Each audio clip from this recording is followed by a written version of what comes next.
कांग्रेस ने आगामी विपक्षी चुनावों के लिए आधिकारिक तौर पर अपने उम्मीदवारों की पहली सूची जारी कर दी है, जिसमें वायनाड सीट के लिए राहुल गांधी का नामांकन केंद्र में है। भारतीय जनता पार्टी के नक्शेकदम पर चलते हुए कांग्रेस ने अपनी शुरुआती लाइनअप में 39 नामों का खुलासा किया है, जिसमें राहुल गांधी भी शामिल हैं। वायनाड में राहुल गांधी की उम्मीदवारी। विशेष रूप से कांग्रेस के एक प्रमुख नेता राहुल गांधी एक बार फिर केरल के वायनाड से चुनाव लड़ने के लिए तैयार हैं। यह कदम प्रमुख निर्वाचन क्षेत्रों पर पार्टी के रणनीतिक फोकस को रेखांकित करता है, जिसमें वायनाड को राहुल गांधी का गढ़ माना जाता है।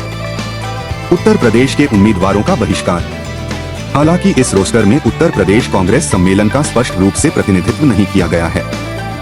यह चूक पार्टी की चुनावी रणनीति में संभावित बदलाव का संकेत देते हुए सवाल खड़े करती है। छत्तीसगढ़ के पूर्व मुख्यमंत्री वल्लभ भाई पटेल का समावेश विशेष रूप से राजनांदगांव लोकसभा सीट के लिए कांग्रेस के चुनावी गणित में एक और आयाम जोड़ता है। प्रियंका गांधी को लेकर अटकलें। जबकि घोषणा से पहले प्रत्याशा बहुत अधिक थी, प्रियंका गांधी की चुनावी योजनाओं के बारे में कई अपेक्षित समाचार थे, ध्यान पूरी तरह से वायनाड के लिए राहुल गांधी की उम्मीदवारी पर रहा। इस चूक ने आगामी चुनावों में प्रियंका गांधी की भूमिका के बारे में अटकलों को हवा दे दी है। उनके इरादे रहस्य में डूबे हुए हैं। राहुल गांधी की राज्यसभा उम्मीदवारी की संभावना। राहुल गांधी के चुनावी प्रक्षेपवक्र को लेकर चल रही चर्चाओं के बीच राज्यसभा सीट के लिए उनकी संभावित उम्मीदवारी को लेकर अटकलें लगाई जा रही हैं।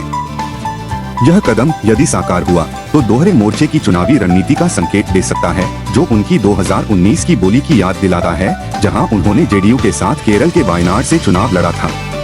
राजनीतिक परिदृश्य और वायनाड का महत्व। राजनीतिक विश्लेषकों का दावा है कि वायनाड अपने अनुकूल इलाके और कांग्रेस के साथ ऐतिहासिक प्रतिध्वनि का हवाला देते हुए राहुल गांधी के लिए रणनीतिक महत्व रखता है। चुनौतीपूर्ण राजनीतिक परिदृश्य के बीच इस निर्वाचन क्षेत्र को राहुल गांधी के लिए एक सुरक्षित दाव माना जाता है, जो उनकी चुनावी संभावनाओं को मजबूत करता है। कांग्रेस की प्रतिक्रिया और भविष्य के विचार विमर्श। कांग्रेस की प्रेस ब्रीफिंग के दौरान वायनाड से आगे राहुल गांधी की संभावित उम्मीदवारी को लेकर सवाल सामने आए। पार्टी नेता अगली केंद्रीय चुनाव समिति की बैठक में होने वाले विचार विमर्श का संकेत देते हुए अनिच्छुक रहे। इससे पता चलता है कि कांग्रेस ने अपने चुनावी विकल्प खुले रखे हैं और आने वाले समय में और घोषणाएं होने की उम्मीद है। निष्कर्ष। जैसा कि विपक्षी चुनावों के लिए मंच तैयार है, वायनाड में राहुल गांधी की उम्मीदवारी एक उच्च स्तरीय चुनावी लड़ाई की शुरुआत है। राहुल गांधी जैसे प्रमुख खिलाड़ियों द्वारा खुद को रणनीतिक रूप से तैयार करने के साथ राजनीतिक परिदृश्य आने वाले दिनों में साजिश और रहस्य के लिए तैयार है।